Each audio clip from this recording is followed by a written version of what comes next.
Bismillahirrahmanirrahim. Assalamualaikum warahmatullahi wabarakatuh. Sebagaimana yang telah dijadualkan oleh sekolah, pada kesempatan ini pelajaran kita adalah fikih. Materi kita tentang rukun-rukun wuduk. Bismillahirrahmanirrahim. Faslun. Ini satu fasal. Fi furudil wudu'i. Tentang fardu wudu atau rukun-rukun wudu.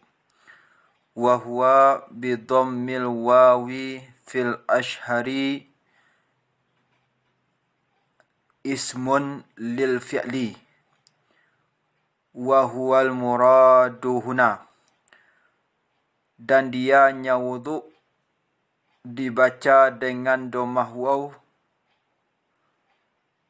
pada pendapat yang lebih masyhur adalah suatu nama untuk perbuatan.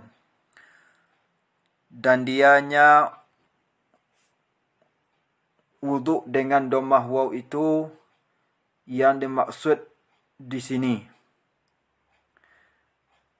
Artinya berbicara tentang fardu wuduk atau rukun-rukun wuduk, berarti kita membicarakan tentang perbuatan-perbuatan yang dilakukan sewaktu kita berwuduk.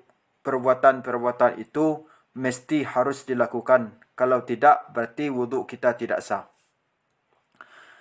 Wa bi fathil wawi ismun lima yatawadda'u bihi. Dan dianya al-wudu dibaca dengan fathah waw adalah suatu nama untuk sesuatu yang berwuduk dia seorang dengannya sesuatu. Artinya, lafaz al-wudu yang dibaca dengan memfathahkan waw, bukan mendomahkan waw, berarti yang dimaksud di sini adalah alat yang kita gunakan untuk berwuduk. Tentu saja alat yang kita gunakan untuk berwuduk adalah air. Wa yashtamilul awwalu ala furudin wa sunanin. Dan mencakuplah lafaz yang pertama, yaitu lafaz al-wudu dibaca dengan dhammah waw atas fardu wudu dan sunat wudu. Artinya, lafaz wudu yang dibaca dengan dhammah waw, di sana terdapat perbuatan-perbuatan fardu dalam wudu yang mesti harus dilakukan, dan di sana juga terdapat perbuatan-perbuatan sunat yang boleh dilakukan dan boleh tidak dilakukan. Wa dzakara al-musannifu al-furudha fi qawlihi. Dan telah menyebutkan si pengarang akan fardu wudu atau rukun-rukun wudu pada perkataannya pengarang akan wa furudul wudu'i sittatu asya'a. Dan fardu wudu ada 6 sesuatu. Artinya rukun-rukun wudu yang harus dilakukan oleh seseorang ketika berwudu ada 6 hal. Ahaduha an-niyyatu. Salah satunya yang 6 adalah niat. Jadi rukun pertama dari wudu adalah niat. Wa haqiqatuha syar'an qasdu syai'i muqtaranan bi fi'lihi. Dan hakikatnya niat menurut syarak adalah menyengaja sesuatu disertai dengan memperbuatnya sesuatu. Artinya, niat dalam wudu dilaksanakan ketika kita mulai membasuh wajah.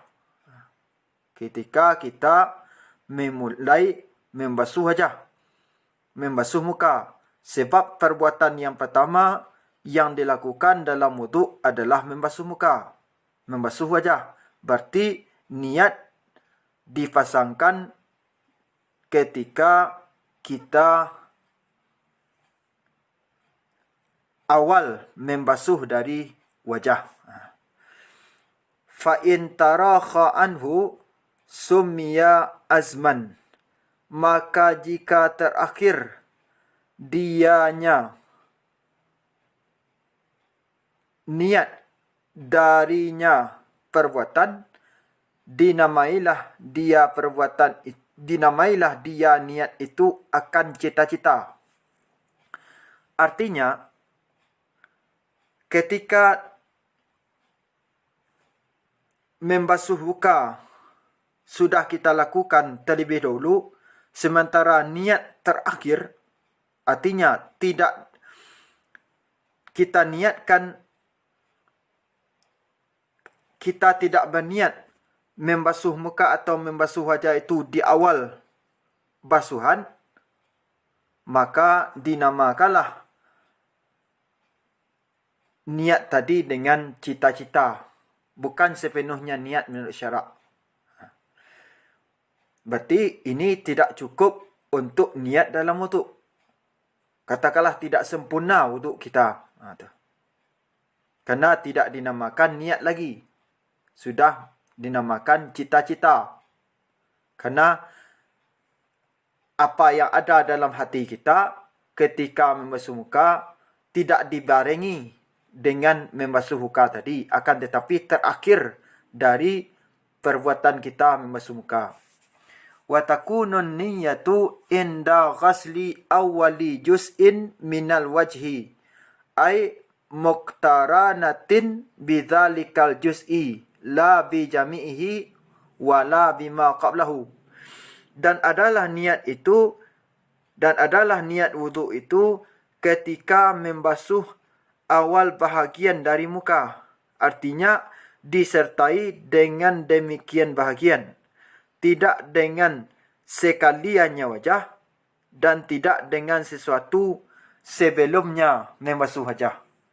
Artinya, niat dalam wuduk ini kita laksanakan berbarengan dengan membasuh wajah.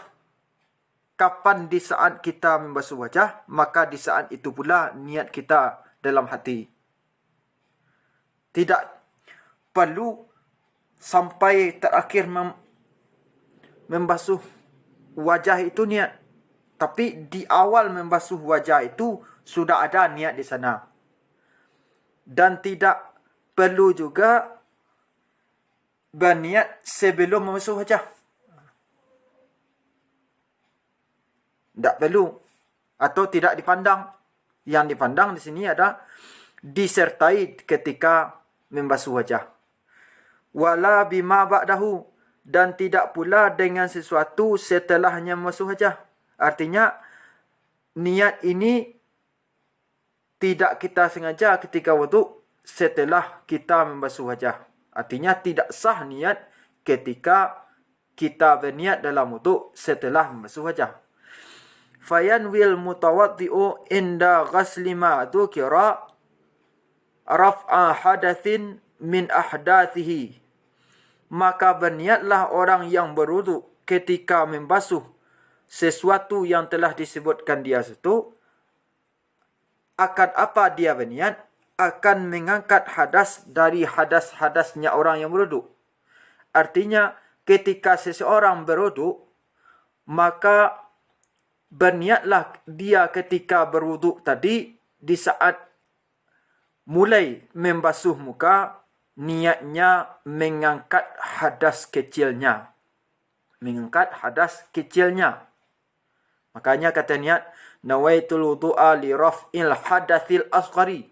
Aku berniat untuk mengangkatkan hadas kecil. Jadi dalam niat ni harus disebutkan kata-kata mengangkatkan hadas kecil.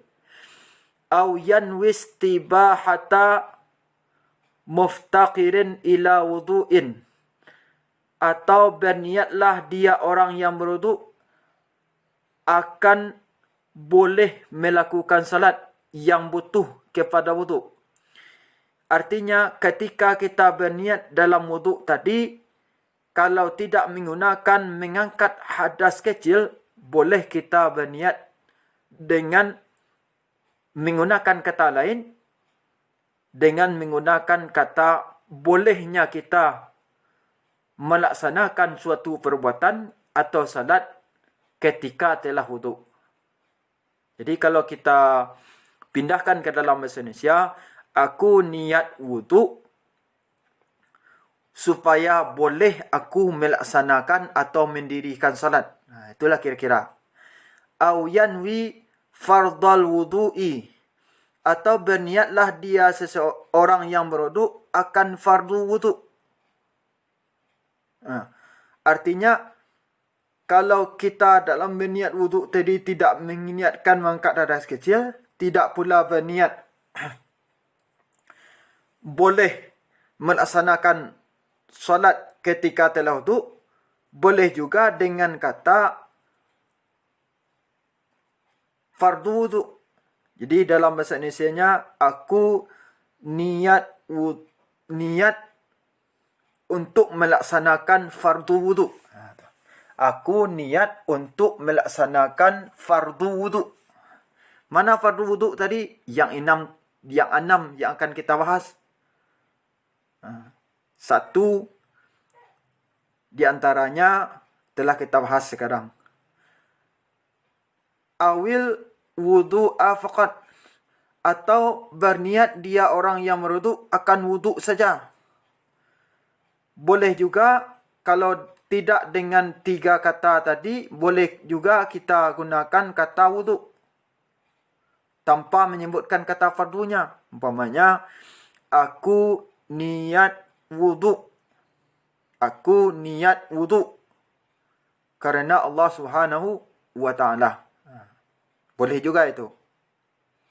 Tapi yang biasa kita pakai adalah aku niat wuduk untuk mengangkatkan hadas kecil fardu karena Allah Ta'ala. Itu yang biasa. Awit taharata anil hadasi, atau jika tidak menggunakan salah satu dari yang 4 hal tadi, boleh juga kita menggunakan aku niat bersuci dari hadas kecil. Bersuci dari hadas kecil kan bisa kita sebut dengan wuduk. Bisa juga dengan tayamum.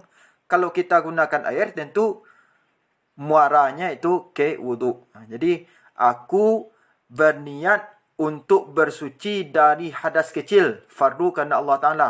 Sah juga wuduk dengan niat ini. Fa'il lam yaqul anil hadathi lam yasihha. Maka jika tidak mengucapkan dia orang yang berwuduk dari kata hadas, tidak sahlah dia wuduknya seorang. Artinya, dalam berwuduk itu harus dilafadzkan, harus diniatkan hadas. Hadasnya di sini adalah hadas kecil.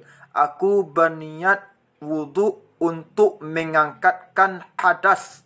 Hadasnya apa tadi? Hadas kecil.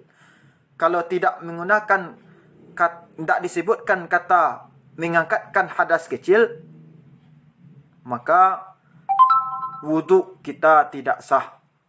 Umpamanya kita wuduk, aku niat wuduk karena Allah Ta'ala. Tidak cukup seperti itu. Harus disebutkan kata-kata mengangkatkan hadas kecil. Wa idza nawa ma yu'tabaru min hadhihi niyyati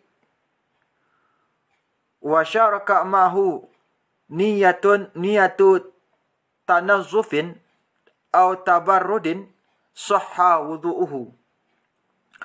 Dan apabila meniatkan dia orang yang berwuduk akan sesuatu yang dipandang dia sesuatu dari ini niat-niat, dan telah bersekutu besertanya